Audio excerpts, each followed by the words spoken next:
Thank you very much, MFI, and good morning to everyone here present. Thank you for coming.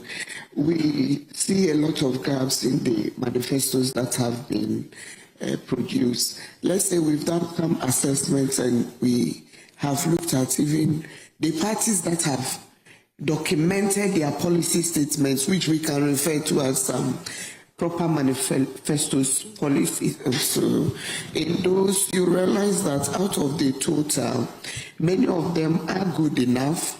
However, we have a lot of issues that have not been attended to. We say gaps because in the first place, we had opportunity to engage. And so in the engagement and consultations with the political parties offered opportunity to civil society to do, the result therein we were expecting was that the reflections of what came out would be as robust and also as practical and proactive as we wished. Unfortunately, we didn't see that happen. For instance, if you take an issue around the law, we have talked about fighting corruption being difficult because we are a common law country, and so the issue of the reverse burden of proof becomes very difficult. So he who alleges must prove, and that is a difficulty for us because we are very much mostly unable to uncover the needed documentation to support whatever complaints we are making. So it becomes difficult. We in the Ghana Integrity Initiative have a center that we use to facilitate corruption reporting and also complaints that come from whistleblowers. We work with other sectors to ensure that this is done. We see that it's a big challenge. Citizens who are daring to report corruption have an issue because at the end of the day, they don't have enough evidence to support. So we spoke extensively to most of the political parties on this, that we need the law that supports this. So that if I say, for instance, Beauty is corrupt, Beauty, the public officer, has done something that needs to be investigated, we should not wait for her to give us all the evidence to support. And I remember the current president made that commitment as well sometime back, but that's water under the bridge for us now. That was not done. We see commitments to compile all the laws to get one document like it happens in other jurisdictions. That is fine. Again, the other gap is the fact that if you look at our law sections 239 of the Criminal Offences Act and 240, as it defines corruption, it makes corruption or defines corruption wholly as what citizens see it: facilitation, bribery. We have issues around unexplained wealth, which we are grappling with. We see people who are cited, but then we are not able to investigate them because we do not have jurisdiction to do so under our current law. So that's another big gap which we need to work on. And as Mr. Fusidote has said, it's not about the law, it's about the quality of the law and the law being able to bite.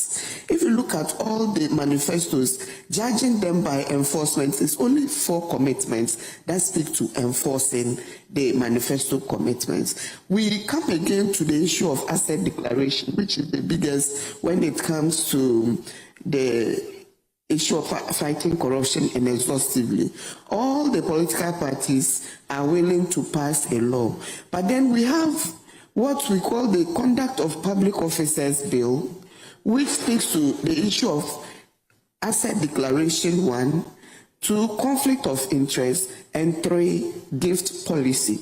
We know as a society, our context and culture has shown that we tend to place all the burden on the fact that Ghanaians are generous people, we are welcoming, we accept gifts, we give them.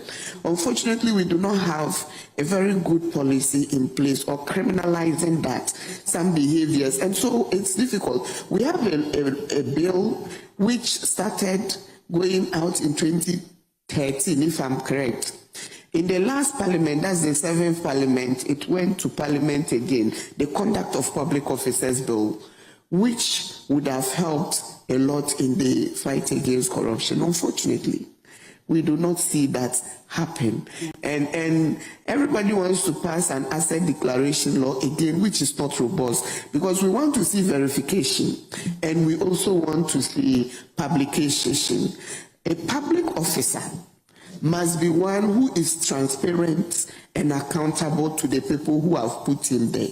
Remember, the Constitution in Article 1 says, power resides in us, we the people.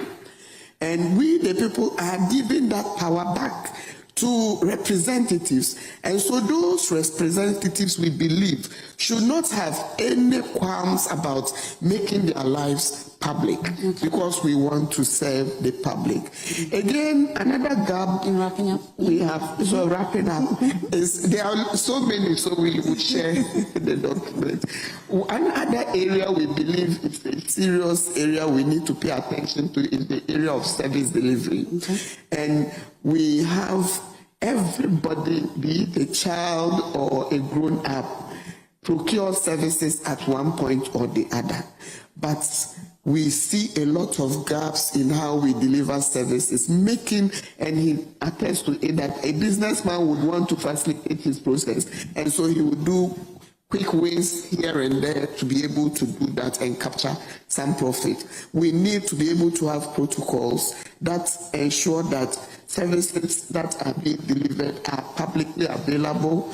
The protocols around them are shared for everybody to know what is and what is not, what our requirements are, what are the processes. If I want to buy a land and register it, how do I do it? This would help. We say we are doing digitalization. Unfortunately, people do not understand this, and people who are thinking about bread and butter just want to go to the hospital or send their children to school. So these are some of the gaps we have identified, and we believe we should be. The political parties still have an opportunity to pay attention to them. Thank you.